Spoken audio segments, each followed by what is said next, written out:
Hi, this is Michelle Talbert, the host of Her Power Hustle, the podcast, and the community. I am so pleased that you've joined me today. I had the pleasure of speaking with a number of different gentlemen and have brought this bonus audio to you. Following, you will hear an explanation as to what was the impetus behind me reaching out to Guy Kawasaki, Dave McClure, Peter Shankman, and others, and now has blossomed into a mentorship series that is in addition to the podcast and the ebook, why white guys having fun make great mentors for Black women. Please feel free to visit herpowerhustle.com/get started, and that just gives you a summary of what our community is all about and where you can find additional materials. I hope you enjoy the following conversation, and I'd love to hear from you. You can connect with us at Her Power Hustle everywhere: Facebook, Twitter, Instagram, and of course the website. We're available on iTunes and will be available on Stitcher depending on when you're listening to this. Please do check us out at herpowerhustle.com. Looking forward to hearing from you, and I hope you enjoy the conversation. There's a book by Reginald F. Lewis I mentioned in the email that I sent to you, and it's called Why Should White Guys Have All the Fun? And it was really about his, right? Isn't that amazing? And it's about his journey as an entrepreneur and how he built himself up in the 80s and 90s. And for me personally, I'm an African-American woman, but I've had mentors that look like the rainbow. And I was recently back at my undergrad speaking with students of color, and I said, every mentor you have is not going to look like you. And it hit me, hey, why don't we talk to a bunch of white guys, and I'll get back to why you're one of the white guys. Why don't we talk to a bunch of white guys and see what they have to say about mentorship and be mentored by people who don't look like us? So really what this is a series of conversations that I'm having with you and Pat Flynn and Guy Kawasaki and Peter Shankman about different aspects of your career and how others can learn from you. So it's like a master class of sorts. And so it's not a show per se right now. Right now it's just me saying, if I could put together my ultimate board of advisors to mentor me and others who look like me or a little bit like me, who would be on that panel? And you were the number one email. Welcome. I am so excited for another installment of my series of talks with, shall we say, white guys having fun in business, which is a play, of course, on the seminal biography of the African-American business titan Reginald F. Lewis, who the subject of the book, Why Should White Guys Have All the Fun? I'm really excited today. Exactly, I know. Everybody chuckles when I say that title of the book, and it's a great book. I'm excited today because I am actually interviewing a fellow podcaster, which makes me always excited because we're talkers and his show is very interesting. His name is Ryan Williams, and he is the host of the popular podcast Stories from the Influencer Economy, which is a one-on-one interview podcast that explores the world of influence, social media, and people talking about the next best thing, next big thing. The influencer economy unlocks the secrets to successfully launching your business or product to the world, and it reveals how people, businesses, and brands can learn from top influencers. Ryan is a writer, entrepreneur, and marketer living in Los Angeles who left a 7-year career in startups and tech as an online and media entrepreneur to spend more time with his new daughter and to pursue his passion, which we're going to talk about. Ryan Williams, thank you so much for joining me for this conversation. How are you, sir? I'm doing well. Thank you for having me in illustrious introduction. Well, thank you. I appreciate you being here, and I have to share with everyone how I found you. Because I just find, I've been listening to podcasts probably since 2009, definitely like 2008, 2009. I love podcasts. And you're old school. Oh, yeah, really old school. I even recorded some episodes of a podcast back in 2009. They were on Podbean and iTunes, and it was a lot of fun. But we were unicorns back then. And now I found you in the most interesting of ways. My son is 25, and he watches Snoop Dogg's GGN network, which are videos where Snoop interviews really interesting people. And I was watching a few episodes, and then I also came across some articles about Snoop's philanthropy and also with regard to him investing in startups, which really intrigued me. So I did some more snooping, no pun intended, and came across Ryan Ford, who's with Cashmere Agency, and then for a tweet where Ryan was on your show, and the rest is history. So I love social media for that reason. I found you that way because my son watches Snoop's GGN. Can you imagine? Oh, that's great. That is awesome. Yeah, I remember your tweet specifically. Oh, and really cool. I appreciate you remembering. Yeah, no, Ryan was a great guest. I actually grew up with him, and he was phenomenal. That's one thing I love about podcast is it connects you to your past in a new way. It helps you redefine old relationships and friendships, but you also can connect with people outside of your circle and network that you never would have come across in your daily life. So I feel like it helps you look backwards in a new way and look forward in a really exciting way. And I love that you said that, and it almost is going to sound like we scripted this, because the first question I want to ask you is, how do you define an influencer economy? What does that mean to you both in our economy, and then why is that the name of your show? Yeah, I love entrepreneurship. I've been with startups in Los Angeles for 7 years, back before startups, weren't the burgeoning world that they are now. And I've been passionate about ideas, and I've launched companies. I've worked for Disney, for a startup called Machinima. When I left, we were valued at like $200 million. After that, I went to a startup called State in London, where I ran our U.S. marketing out of L.A. And I love helping people build something from scratch that has never previously existed and sharing that message and idea to the world. And I noticed a trend many years ago, and one was the influencers, people that are self-empowered, creators and entrepreneurs online that own a category or niche industry where they create content for audiences and communities, and then they're able to monetize this audience and community and their following. So I noticed this trend of these people.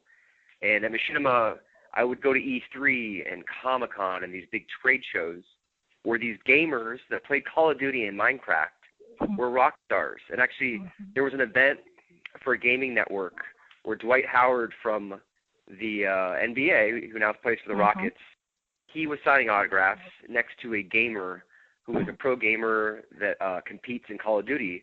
And Dwight Howard was just like, what's going on here? I have no one waiting for my autograph, and this gamer optic nade shot has the massive following. Like, geeks, I love it.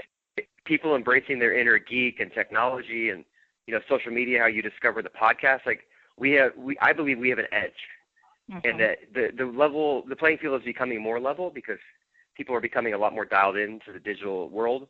But I love to profile these emerging economies. So I'm actually writing a book right now called The Podcaster Economy, and I'm starting to explore in smaller books the YouTube economy, the Vine economy, the Instagram economy, and all these emerging places where people create content and build followings. I think it's fascinating, and it's the future. It really is. It really is. I have a colleague and friend. He and his wife founded a site called Black and Married with Kids, and it's huge. I mean, they started on Facebook as a group, thinking, we're happy to be married, and nobody talks about being happily married. And so they started this Facebook group. They have hundreds of thousands of subscribers. They have a huge entity now. They're warehouse shopping, and it's because, as Lamar Tyler says, the gatekeepers are gone. And Guy Kawasaki calls it the democratization of information and access. That I can jump on Twitter and hear you in my ears one moment and send you a tweet and have you respond to me, all within the span of, 3 minutes. It is proof positive of it. You're right on the right track for writing these books and helping people understand how they can really benefit from this economy. There's exactly. And the fact that you get to know me, I've actually had a small conversation with you previously. You know my POV, my point of view, because you've listened to the podcast. You found it through your son with his affinity for Snoop Dogg. I mean, that's amazing that within a matter of minutes, you connect the dots, and now we're having a conversation across the country. So we're not limited by just our neighborhood anymore. Right. And people, used to be you had a idea for something like, especially startup technology-wise, you had to go to the Bay Area and Oakland or San Francisco, Silicon Valley area. And then you wanted to work in media, you had to go to New York and entertainment, LA. But now you can stay at home. You could be in Austin, Texas, Atlanta, Georgia, Raleigh, Durham, Des Moines, Iowa. There's so many great economies and communities popping up where people are launching really big ideas and building awesome businesses around them. Well, I have to tell you right now, just because of a confluence of events that occurred today, I'm literally sitting in a public library in Washington, D.C. right now. And I know nice. you're on the left coast. But I say that to say that as I'm looking around the space through the glass windows of this conference room, there is a coding class going on for the community right now. I've been here for what we call DC Tech meetups, and hundreds of people come and they pitch their ideas, and it's just, there are these incubators and co-working spaces, and it's a really electric feel. And like you say, it's not just in Silicon Valley anymore, and that's really great as well. Yeah, Sorry? We're in the greatest time in history to launch an idea and get your words read, get your videos seen, and your products consumed. We're also at the time where it's so noisy that everyone has a voice that it is very difficult to get heard. Right. So we have great access to tools, and they can take you to amazing places, but the trick now is, how do I become influential in my circle? How do I broaden that larger circle? And that's really the inspiration, and my business is built around this as well. I consult with companies and help brands and influencers and people build platforms as a podcaster, as a self-publisher, within social media, or help make their products more engaging so people can build platforms within their products. And this is who we are. We're almost, returning to a trade society or a craft society where we no longer just submit resumes. We actually just show people, I built this. This is my site. These are my interviews. You have a calling card now with your show. Right. You're writing it. What's your book that you're currently working on? The book that I'm currently working on is Why White Guys Having Fun Make Great Mentors for Black Women, which is all about... That's your title. It is exactly that. Lengthy mouthful is the title, yes. Is that your .com as well? No, the .com is her Power Hustle, which is the name of the podcast as well, which grew out of these conversations very organically. It's exactly what you're saying, but go back to what you were saying. So, yeah, her Power Hustle. Yes, I think that, businesses today need to understand how to partner with influencers or become an influencer. Absolutely. And people can't be preoccupied as to, I need to be the next Lady Gaga, or, the era of celebrity is dead. Celebrity endorsements are irrelevant. Right. You want people that are focused within your industry. So when I was at Machinima, for example, the gamers that were rock stars at these trade shows and events only had 100,000 Twitter followers, which, relatively speaking is a lot. But compared to Kim Kardashian or Ashton Kutcher, that's not many. Mm-hmm. But what I was noticing is the conversion of their Twitter followers by clicking on Bitly links. I tracked a lot of data.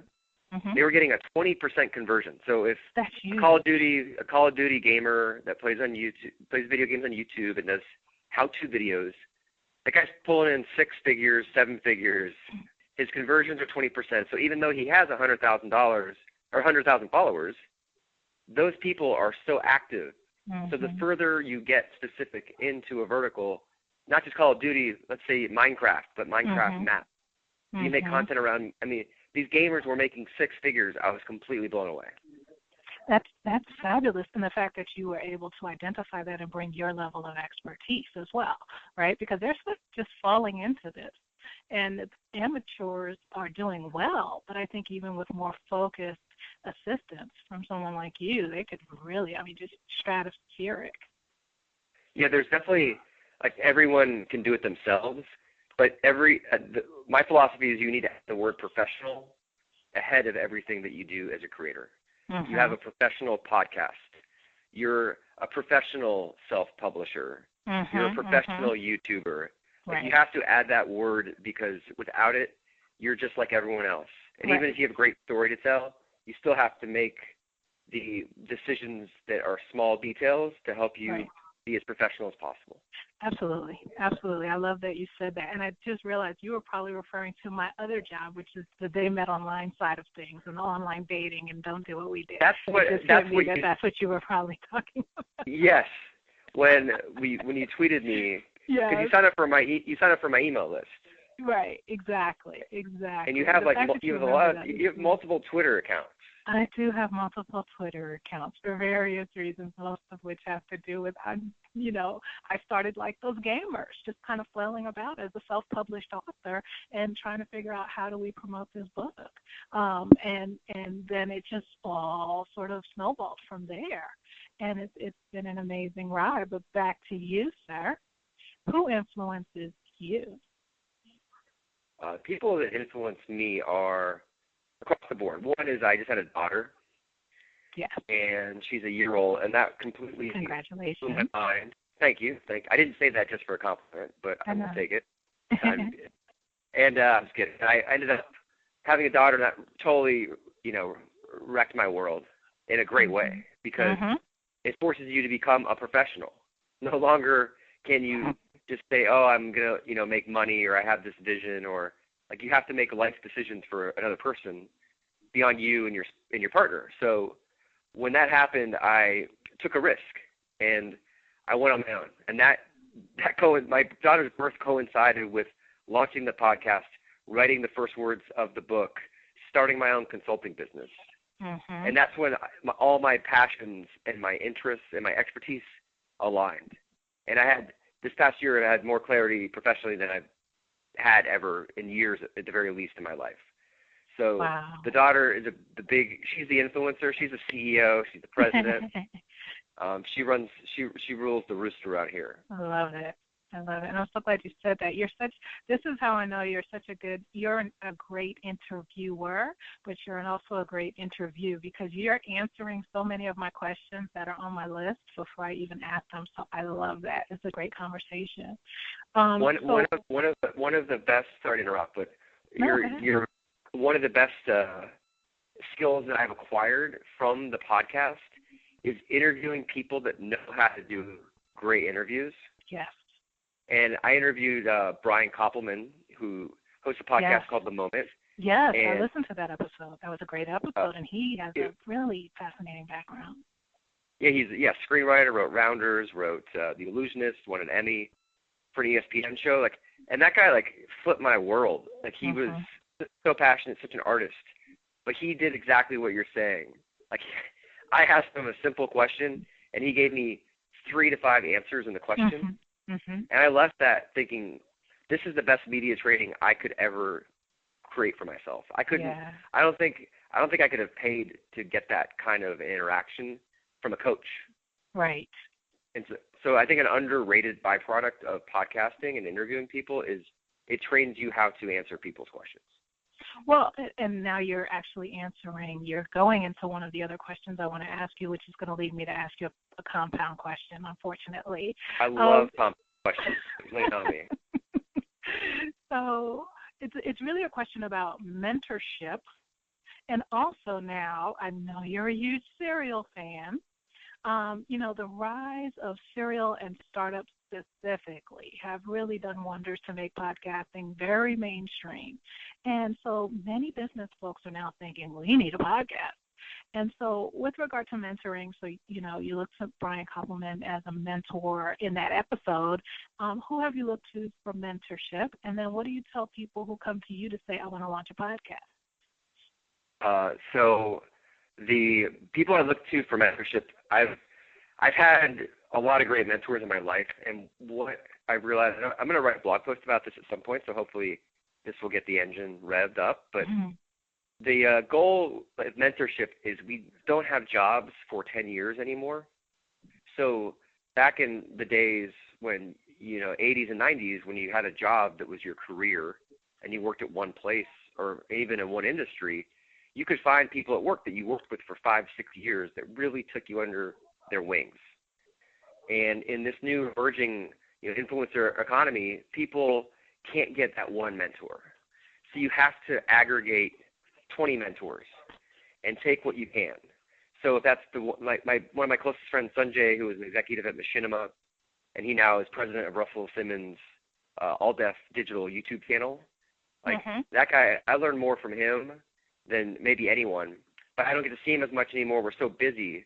So I consider him a mentor, but even now I see him once for, coffee every 3 months, and I can get so much wisdom from him. But I also consider Brian Koppelman, that one conversation was a mentorship. And even when I interview people, like, you get feedback in a way that I think you can consider, like, this conversation, could be a mutual mentorship. Maybe like I just mentioned, I have a blog article that I want to write about mentors. And I think that, for me, I try to get as much, I need to, I'm trying to reframe myself and rethink how I position myself in my career and conversations and with what I create online especially.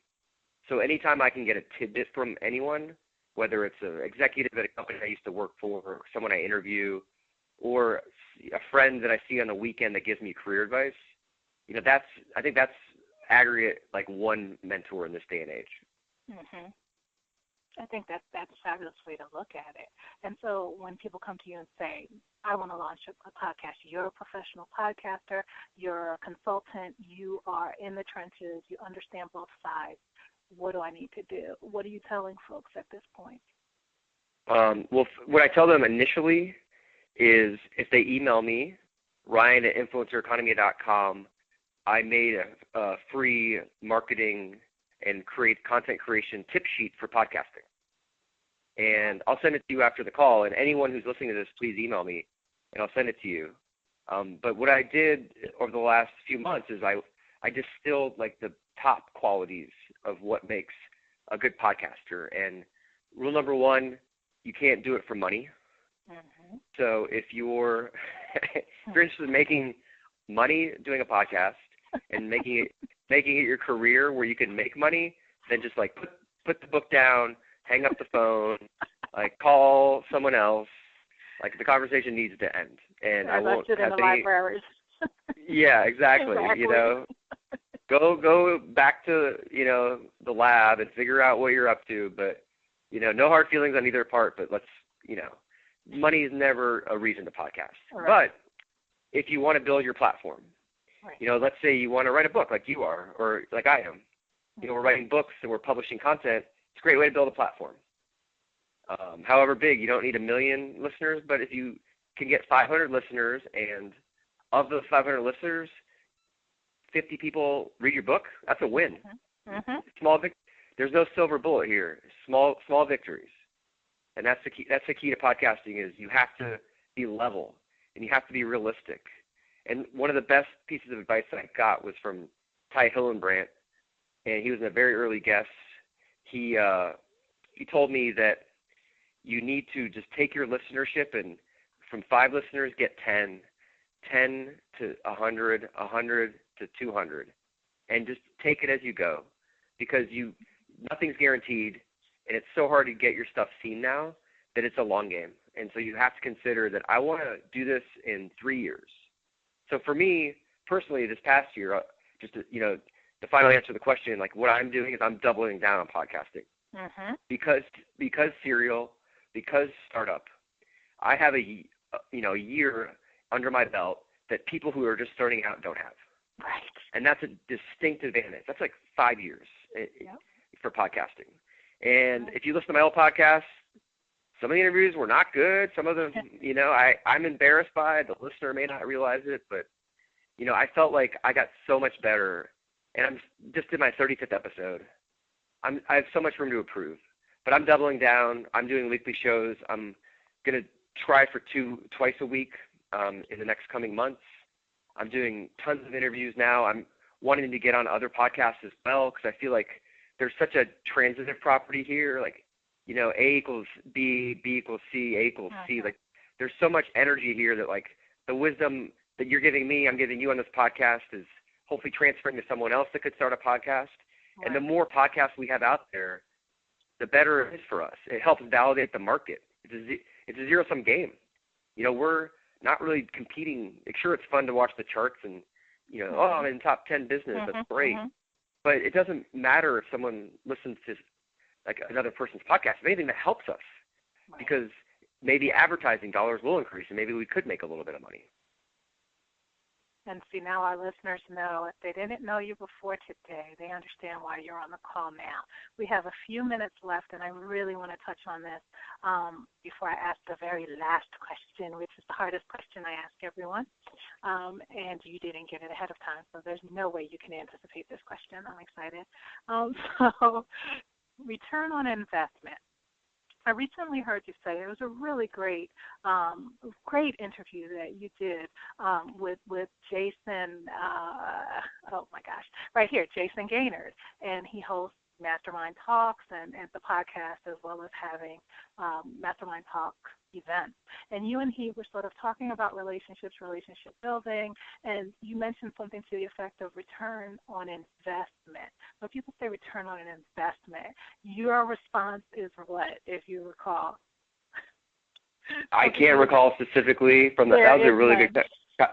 Well, the funny thing is, like, I spend like way too much time editing my podcast sometimes. I totally understand. I didn't mean to put you on the spot, but I'll tell you what your answer was. There is no return on investment when it comes to relationships. You do it because it's something that you enjoy doing, and I say that because you actually have obviously nurtured great relationships. I mean, you went to high school with Ryan Ford, where you guys rapped together. We don't even have time to get into your rap career. You went to college with Willie, Geist. So if you could talk to our listeners a bit about folks who have these kind of powerhouses who they didn't even know. You're all kind of growing up and being goofy together, and then you end up saying, wow, this is someone who I can tap and we can have a relationship that might be mutually beneficial. How do you reach out to those folks? Well, this is so. In addition to the free marketing tips, I'm writing a book. I mentioned earlier before we talked on the call, but I'm writing a book about how to launch your podcast, how to create your podcast, and it should be coming out in March. Okay, and great. I wrote how I book my guests, and just in advance of the book, when I write specifically about Willie Geist and how he is a friend from college who gets asked favors all the time. Right. And he interviewed Katy Perry last week. He is potentially going to be the next Brian Williams. I love Willie Geist. Just the plug. I absolutely adore Willie Geist. I mean, he's awesome, and he's so good to all of his old friends. And what I did, I may not even put this in the book. This is so interesting because I had Adam Grant on the show, who has a phenomenal book called Give and Take, and he's analyzed how givers succeed more in business and life than takers. So Willie was on the Today Show interviewing Adam Grant. And so, and I knew I didn't want to go out, ask Willie early. I felt like last thing you want to do is ask someone for a favor to come on your show, because then it feels like you've eliminated that person as a contact, because they've essentially given you something that they felt like they had to out of obligation. And so I held off inviting Willie. So I didn't talk to him until episode 20-something. I'd done 8 episodes, or I'd done 8 months of episodes. So what I did was Adam Grant was a connection. So I was like, okay, that's planting the seed. I got to get Willie on soon. I was going to New York, and I thought it would be a great time to talk to him. I just seen a bunch of our friends from college, and he wrote his book, Good Talk Dad, with his father, where he talks about some of our college experiences that I never thought he would print. I mean, if you listen to the whole podcast, they're absurd stories that the host of the Today Show, it's unbelievable, right? I mean, so I just wrote him an email, and he had just seen some of our friends previously, and I was very cautious, though. I didn't want to ask for a favor, was number one. I had the connection where Adam Grant, we shared a mutual person that we've interviewed, so it wasn't out of left field. And then finally, we could talk about his book and have a reason to discuss it. So I could create content for him that wasn't just, hey, help me out here. It's like, no, actually, I think this is good for both of us. Obviously, he has a much larger platform than I do. But in the end, he emailed me afterwards. Thanks. He said, thanks for having me on your show, which at that point is, hard to believe that he would thank me. Right. But yeah, when you you approach someone with a big platform, it just doesn't make sense. Like I talked to someone this week, and they're doing a podcast, and they had this like really successful guest on, and that was their first interview as a really successful person. You don't want to interview people that are massively popular first, because your audio may mess up. You may not know how to answer questions. Like even after I interviewed Willie, I'm still a better interviewer now, and hopefully the next time I have him on the show, I'll know exactly what I'm doing. But at the same time, you have to be able to invite people like Willie or people with platforms, because it makes you better. Right. You know, it was intimidating to go into the Today Show offices and sit with him. Even though he's a little friend of mine, I had to go through security, and, you know, I had to schedule, like, you know, months in advance. So it makes your game level up, but you just need to make sure that you're not trying too hard to pull it off. And here's one quick question as a follow-on that I have for you. What about the folks who are listening who say, well, I didn't go to high school with Ryan Ford. I don't have Willie Geist in my Rolodex. Well, Rolodex now, I'm definitely aging myself. You know, I don't have Willie Geist in my phone. Who do I tap into? How do I reach out to people who I would aspire to speak with, but I don't have a direct connection with them? Do you give them similar advice, or do you have different advice for those folks? Yeah, there's different advice. That's a different arena, and I call that this is the rock star category, where every industry, big or small, gamers in Minecraft to authors about white men having all the fun mentoring African American women, like everyone has categories with rock stars, and you have to define those rock stars. So if you're a product designer and you have a product design podcast, find those best product designers to get on your show. And when you get the list of your rock stars, you scour the internet for any semblance of an email that they may have from their website. You scour Twitter to see what they're talking about. You read their blog. You comment on their blog. You tweet them. You email them. You do things in a respectful and passionate way that articulates that you're just opening a communication dialogue, so you have some context with them. And then you reach out. The most undervalued trait in a podcaster that makes you succeed, again, is the cold email. The cold email, I could list on two hands of the people I've reached out to that I have never met, never even had a warm introduction opportunity for, that I just emailed them today. But you have to do thoughtful emails. You need to do research. And I'm going to publish in the book a few sample emails. Great. That's awesome.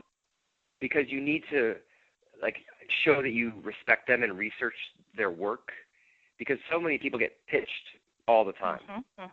And another key element is, and then I'll finish answering the question, is if you get one guest in a certain rock star category, getting the next helps, or it's much easier, because there's social proof, and you're validated by that one person. So if I interview Troy Carter, who's an investor and John Legend's manager, John Mayer's manager, which was early podcast guest, and we talked about hip hop for the first 15 minutes in Philadelphia. Ryan Ford is in the hip hop industry, and it's an easier decision for Ryan to make. Obviously, he was going to come on regardless, but it makes the decision process easier that you have social proof around other guests in their category. Right. That's all great advice. And a couple of things I want to say to our listeners is that we will have links to Ryan's show on herpowerhustle.com, and you can click on Mentor Matters, and you can get all of these conversations there, as well as links to, like I said, Ryan's website. His email address will be there, everything that he's mentioned. And depending on when you're listening to this, I know that Ryan is going to send me a link to get his book. So we want to put that on the website as well. So herpowerhustle.com, click on Mentor Matters. Ryan, thank you so much. I think your advice is spot on, and I can't wait for your book to be done, because even though I've been podcasting and interview style for almost 2 years now, well, actually, even longer, that, I really think that you have some great insight, great tips from, both sides of both the microphone and the speakers. And I think that it's going to be very helpful for readers. So what's the name of the book again? Has it been named yet? Does it have a working title? Well, it's under the Influencer Economy series. Okay. So if people go to influencereconomy.com, they can find out more. But there's a few working titles, but at the moment it's the Influencer Economy series. Okay. And then this one will be specifically on podcast. And your Vine and Instagram and those are also available now? No, they'll be coming out as well. Okay, great. Well, this is exciting. This is very exciting. You're quite busy. Yeah, and actually I'm originally from D.C. Where are you? What library? Oh, I didn't know that. I'm at MLK. That's right, I did know that. And you went to high school in Iowa. I'm at the MLK Library right in Northwest down near Chinatown. I don't know when you were last here, but it's very different. Probably. Yeah, that whole gallery place area is out of control. Yeah, perfect. Yeah, I left the office and I said, I'm going to come over here and make this call. I'm very excited that we did. So do you miss D.C.? I guess not when we're in the 20s and 30s with regard to weather. Yeah, I love D.C. But yeah, I'm a big football fan, so I don't miss D.C. because it's just depressing to think about how bad the team has been for the last however many years, and that's all everyone talks about. Exactly. So I don't miss it for that, because I would probably be angry and agonizing over how bad they are. Well, there are loads of people that are very, very angry right now. Yeah. But one more thing, do you have any parting words of wisdom for our audience of entrepreneurs, budding entrepreneurs, side hustlers, people who are thinking about podcasting and looking for mentors? Do you have any parting words of wisdom before I ask you the hard question? Yeah, I thought you were asking a bunch of hard questions. No, it hasn't been asked yet. I'm ready for the hard question. No words of wisdom. Oh, gosh, I scared him. Okay. I'm already wisdomed out, so I feel like I can't exert any more energy in preparation for the hard question. Oh my gosh, you're such a great guest. I am appreciating this conversation immensely. Let me get you the hard question. What is your favorite song or movie about love or romance? Remember, I come from the relationship side of things. Love or romance.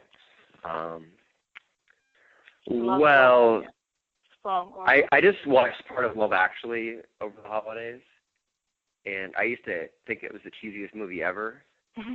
But I've softened up. I think that's a good movie about love. But that's my answer for now. That's a more challenging question that I think this is the hardest question. You're right, that I've been asked.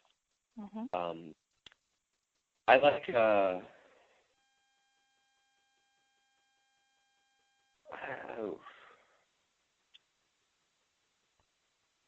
lot of movies I like aren't really love stories. Well, you wait till you hear Guy Kawasaki's answer. So don't feel badly at all. That's all I can tell you.